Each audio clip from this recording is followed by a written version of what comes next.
I want to spend the rest of my life with you. I promise I'll make you happy. Will you marry me? Those were the words my husband told me when he proposed. Tears welled up in my eyes, blurring my vision. His words struck a chord deep within my heart. I felt engulfed by immense happiness. With him by my side, I felt we could conquer any challenge. No matter what, we'd support each other. Absolutely. Then one day, he shattered my world. I've fallen for someone else. I want a divorce. What? Who could have seen this coming? My husband, with whom I'd spent 6 years, suddenly asking for a divorce? My name is Emily. I've been married to Samuel for 6 years. We'd even just celebrated our anniversary with a lovely dinner at our favorite restaurant. We enjoyed fine wine and a delicious meal. So why now? Wait a minute. You found someone else, and you want a divorce? This has to be a joke, right? I was so stunned that I blurted out the question, even laughing at the absurdity. But Samuel looked deadly serious. There was no trace of his usual gentle demeanor. Is this for real? Do you think I'd joke about something like this? Samuel responded with an icy tone I'd never heard before. Hey, why? We've never had big fights. We've always gotten along so well. Why are you doing this? The tears began to well up again. Was I the only one who thought we had a great marriage? Did I miss that he had fallen for someone else? I want kids. What? Kids? If I stay with you, that's not gonna happen, right? So I want to get divorced and marry her instead. Yes, Samuel was right. I can't have children. I found out 3 years into our marriage. Even though we were trying to conceive, nothing was happening. I got tests done, and it turned out the problem was with me. The shock was so big, I even thought about divorcing Samuel. With me, he'd never have the family with kids he wanted. It'd be better for him to find happiness with someone else. I thought that, but then Samuel said to me, I married you because I love you, Emily. We don't need kids to be happy, do we? His words saved me, and I stopped blaming myself. I decided to enjoy our life together. So why now, after all we've been through? Samuel, you said we were enough, even without kids, remember? My voice trembles, but his expression doesn't change. That was just a front. Of course I want kids. I'm tired of putting up with you. Samuel says it without hiding his irritation. It's unthinkable coming from the man who used to be so kind. Tired of dealing with my life? What does that even mean? I too have been lying to build a happy life despite my own struggles. I wanted to yell at Samuel right then and there. But it's true. I've made him endure a lot because of my situation. He must have had his own struggles. And those words weren't lies. I can't bear to think that the comforting words from Samuel were false. With that fault, I can't find it in me to blame him. The reason Samuel has turned cold is probably my fault. As these thoughts swirl in my head, Samuel speaks again. Just give me a divorce. I've already promised to marry her. You're just in the way now. In the way? Hey, you can't talk like that no matter how much you want to. Even I, who had been feeling somewhat apologetic towards Samuel up to this point, was offended by the word in the way. Isn't it obvious? I've lived with you, an infertile wife, for 6 years. Shouldn't you be thanking me instead? Haha. Samuel says, laughing as if he doesn't see his own cruelty. Feeling nauseated, I saw a side of Samuel I had never seen before. You really felt that way, huh? So, all that talk about being happy without kids was a lie. Obviously. I haven't felt happy since I found out you were infertile. My life has been hell, and all I think about is getting divorced as soon as possible, haha. Samuel nonchalantly spewed these words. In that moment, my feelings for him began to chill. He has no intention of rebuilding our marriage. He couldn't care less about me. All he sees is a bright future with his affair partner. Realizing this, it all seemed foolish. Fine, let's divorce. Just make sure you pay me alimony. At my proposal, Samuel laughed it off. Alimony? I'm the one who should be getting paid. You've been an infertile wife for 6 years. You've wasted 6 years of my life, so don't you dare ask for alimony. Ha ha ha. At that moment, I felt a surge of anger rise from deep within. Just because I can't have children doesn't give him the right to say all that. We are still married, legally. There's no excuse for him to cheat. My disgust for Samuel morphed into pure hatred. I won't be the only one suffering. I refuse to let things go his way. I'll make sure he faces a hellish revenge. Time to act. First, evidence of his cheating. I can't divorce him without it. I faced Samuel. I'm okay with breaking up, but wait 2 weeks. A sudden divorce needs some preparations. Fine, just 2 weeks. After that, we're definitely divorcing. Annoyed, Samuel left the house. Later, I packed my things and visited a detective agency during my work break. I asked them to investigate Samuel for a week and collect as much evidence of his cheating as possible. Blinded by my agreement to divorce, Samuel met frequently with his affair partner, a woman named Scarlett, even visiting her apartment openly. Every day after work, they would rendezvous and shop at high-end brand stores, emerging laden with shopping bags. All of the stores catered to women, likely because Samuel was spoiling her.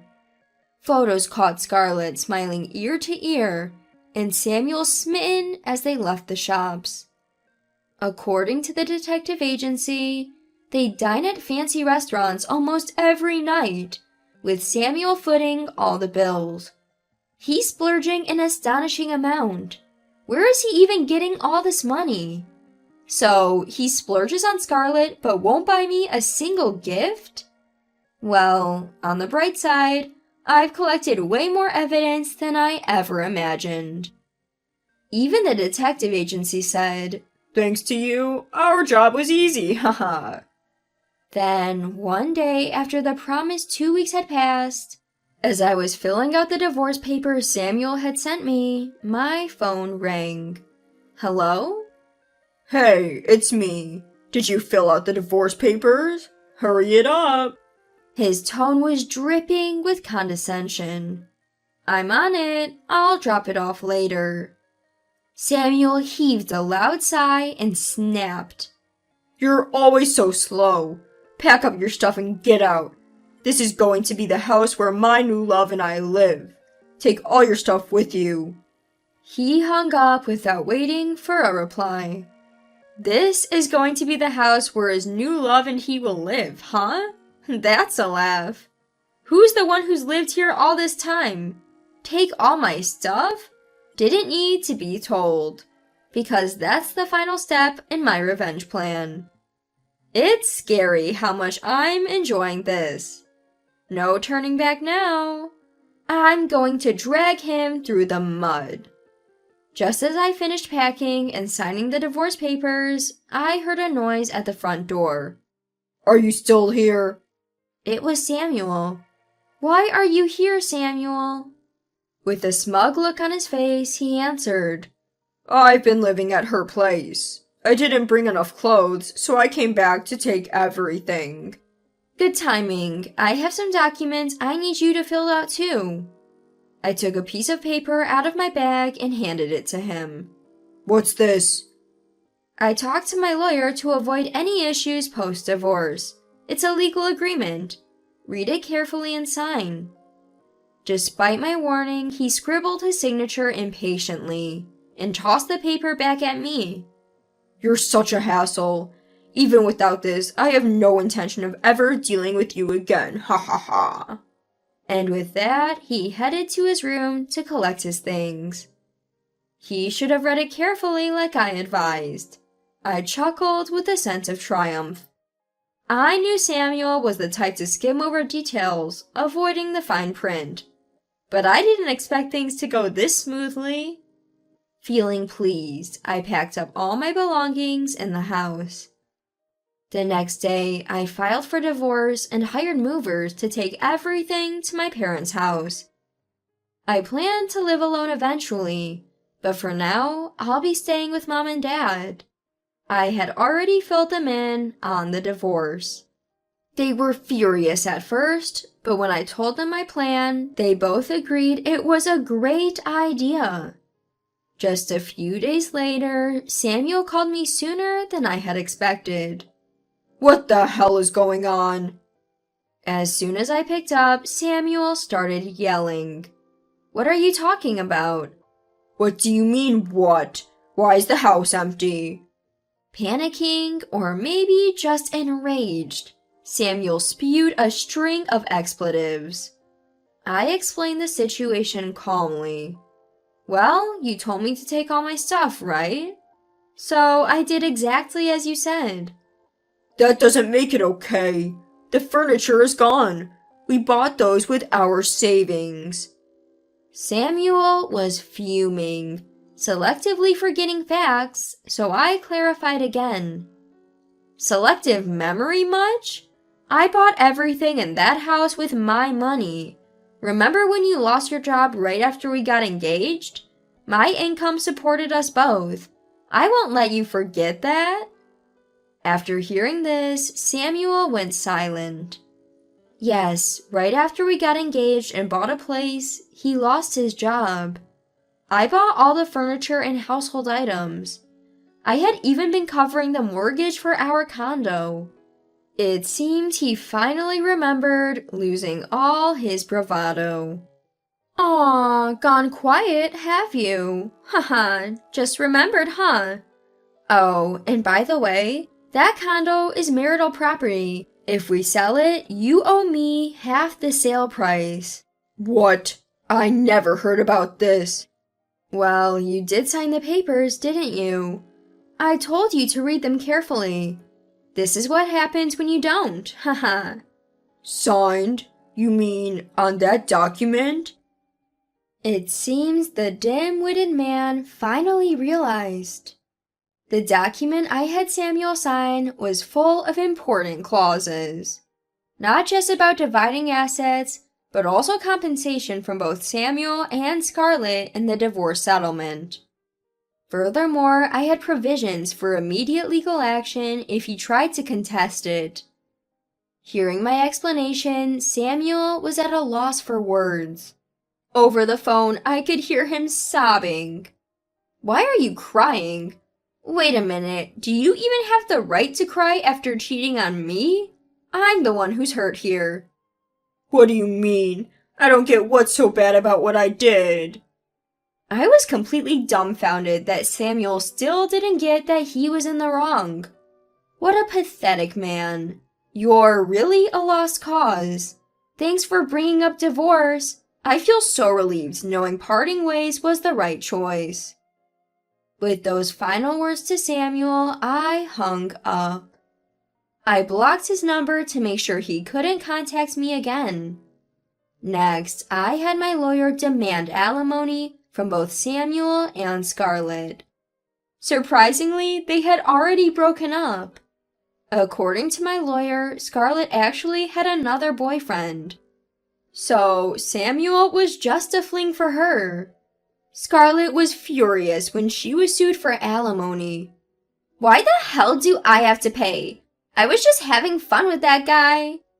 After reluctantly paying the alimony, Scarlett immediately dumped Samuel. Who could have seen this ending coming? From my perspective, it serves them right. Samuel, who was considering remarrying, got dumped and suffered a mental breakdown, even taking a leave from work. Then he called my parents home. I'm selling the apartment, and I'll pay what I owe. I was wrong. Can we try again? Obviously, I had no interest. Don't bother me ever again. If you do, I'll call the police. Goodbye. I hung up after saying that. I made sure to block his number at my parents' home as well. It turns out he was in debt from showering Scarlett with gifts, and now he's running from creditors. No wonder he was spending so much on her. If he was spending all that money on designer brands and fancy dinners, his salary wouldn't cut it. But to think he was even going into debt for her? Rumors about Samuel's affairs, divorce, and debts are swirling at his workplace, and he's now facing termination. Is it sad? Not for me. This has become my perfect revenge. I have no regrets. Samuel brought this all on himself. From now on, I'll live solely for my own happiness. I made a firm vow to myself.